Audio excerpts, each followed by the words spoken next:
We're going to wait, or we're just going to... Let's crack on. We're short on time. I only get 15 minutes for these now. Yeah, James rambles. All right, welcome back to this week's Coffee with the Coaches. So this week, just going to review the week that's been so far, go over our podcast from last week, and just a couple of our posts a couple of talking points that we've been discussing this week. I guess last week's podcast, if you haven't tuned in, well, you should. Keel boy. Keel. Get to work, mate. King of vendors. Last week's podcast was about things we've changed our mind on, and it could have gone for a lot longer, but I had to go somewhere. It could have gone for a lot longer. It could have gone for a lot longer. But I guess the key thing for us around that is that our entire journey has been a massive learning process. So whilst we said a lot of stupid things and done a lot of stupid things, you know, it's something that we can look back on with a good bit of perspective on to see how much we have grown as practitioners. Where I think, you know, as we were talking about just before we went live, a big problem is that people start out making mistakes, but they don't learn from them. Yeah. And I think, like, if you're in this industry, in this space, then like you've got that sort of duty of care to try and upskill and learn. And you know, if you can't back up what you're saying with facts, then you need to weigh that up. Yeah, I think for a PT that's just coming out of it, I think you've always got the person's best interest at heart. Yeah, 100%. And I think you always think you're doing the right thing, even if you're saying the wrong thing. But people are usually paid for their worth. So a brand new PT isn't going to be charging that much, so people can expect what to get. But yeah, the problem is when you have been in the industry for a long time, and then you have an obligation to continue education, and you're not willing to do that, then there becomes a problem. Then people will come and attack you, i.e. ourselves and people better than us. Yeah, like some of the things I used to tell my clients. So just, quick little recap was, you know, what the fuck's that? I had, ignore the bus outside. The bus. I was an 18-year-old PT. I was pretty fit at the time, and I thought, you know, I had everything pretty down pat. And I had a client come to me wanting to lose fat. And she asked for nutritional advice, and I fucking knew nothing about nutrition, but, you know, I was training a lot, so I could get away with a lot of things that I probably can't now. So I was eating like 10 sandwiches a day, something like stupid. And I said, for this person, it's like, well, why don't you do this? Like, this is what's working for me. Well, how many sandwiches did you say? 6 sandwiches? Yeah, 6 or 8 sandwiches. It's a lot. Needless to say, she didn't get her fat loss goals, but we are still friends to this day. 6 sandwiches a day is fucking... Yeah, team bread. It's decent. We said some stupid stuff, but if you want to go and listen to that, go and listen to it. People don't want to be overweight. Let's go straight into the next one. I think people don't want to be overweight. Conversation I literally just had less than an hour ago. Someone was speaking to me about their friend. One of their friends is in 2 weeks into a little bit of a, let's call it a challenge at a certain gym, and she's now on bed rest. She's now on bed rest because she put in that much effort in it, that little. Okay, and again, we don't understand the whole sort of underlying health condition, but that is why you can't give cookie cutter plans out and just telling people to smash themselves when you are morbidly obese. We have to also remember then that people don't want to be overweight. And again, it's not just as simple as just, hey, eat less, move more. In principle, that's correct. In thermodynamic state, if you expend more than you consume, then you will lose weight. But just telling people to eat less does not fucking help anything. It doesn't help the situation, okay? It's like me saying just be in a calorie deficit, and this is what a lot of people say, just be in a calorie deficit.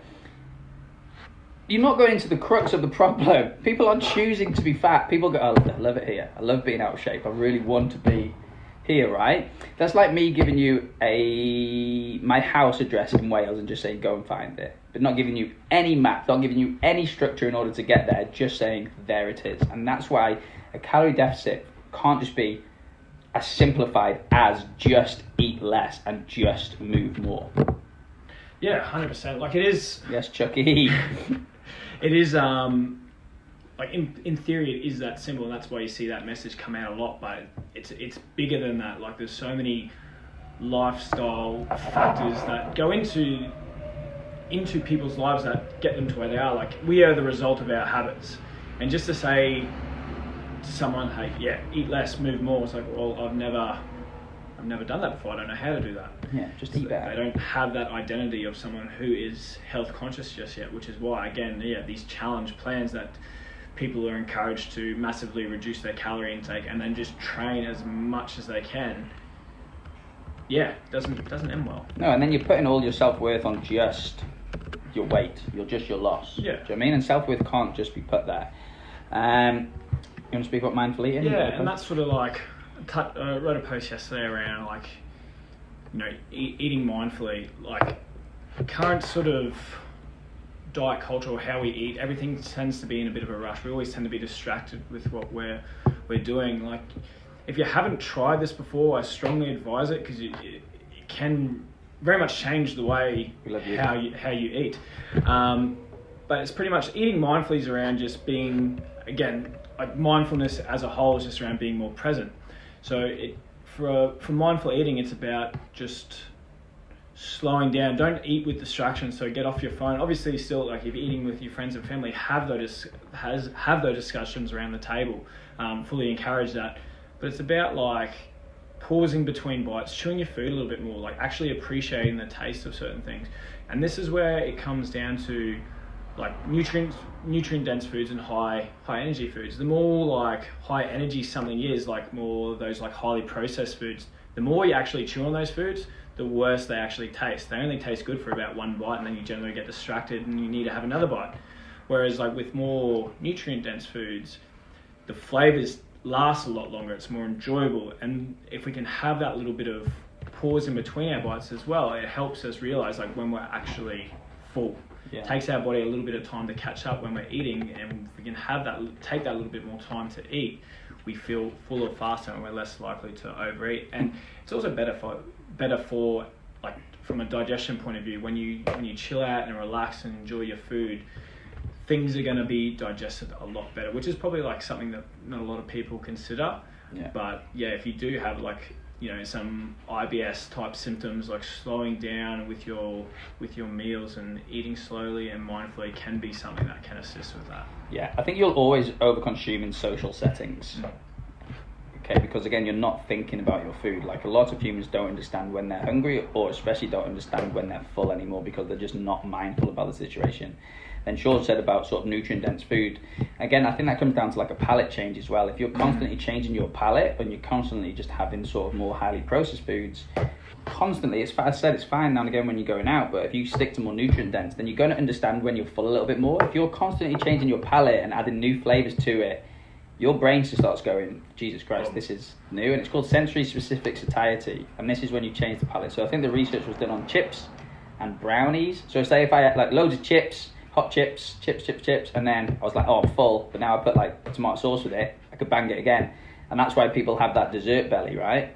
Like how often are people just completely... Couldn't have another bite. Completely full, like just finished their dinner, they're just like, I couldn't eat another thing, and then someone comes along with a dessert menu, and it's like, do you want to have a look at the menu? And you're like, are you having a look? We'll have a look, and then you get a whole bloody chocolate cake down here. Do you know what I mean? That sensory satiety, that is changing your palate, okay, to not suit you. So being mindful is king, and I'm terrible for it. Yeah. If I'm eating, my food's on or my laptop's on. Yeah. Simple as that. So I'm terrible for it, but sometimes I'm going to work on it. What's that? I'll say we've got a couple of minutes.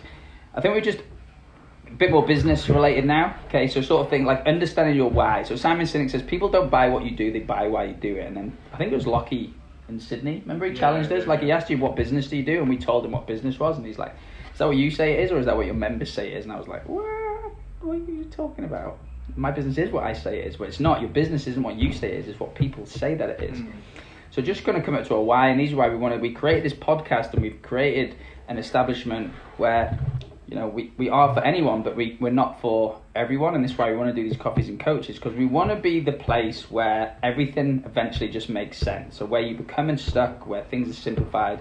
We want to challenge people's perceptions on health, and we want to give people the tools to see their selves in a new light, if that makes sense. And I think that's a pretty good why, if that makes sense. Yeah, 100%, and that's how we base our decisions off. Like everything we do within the business is based off that why. And having that clear why makes things easier when we are having those stressful days, and things are a little bit harder than they need to. When you sort of have that clear why in your head, it can make that transition to get back on track that little bit easier, because it's for the right things. That's it. The future is bright at Rebuild. Okay, the week don't have to keep it less than 50 minutes, otherwise we can't post it. Podcast this week is going to be about balance. Might be a couple of other topics, but finding balance. And purely saying this because obviously I drank a bit of alcohol on Monday. And so I'm roasted for it. You drink. Listen, there's balance to this shit. And if you haven't got balance in life, I don't believe you can have a happy life. So whatever you choose to do, that is your... I don't want to say naughty, but... Finding balance, which I think is going to be a very big and important episode, because people are just too strict with themselves 100%. All the time. And you'll get a review from the Roma Sevens tournament. He's still limping around. All right, cheers.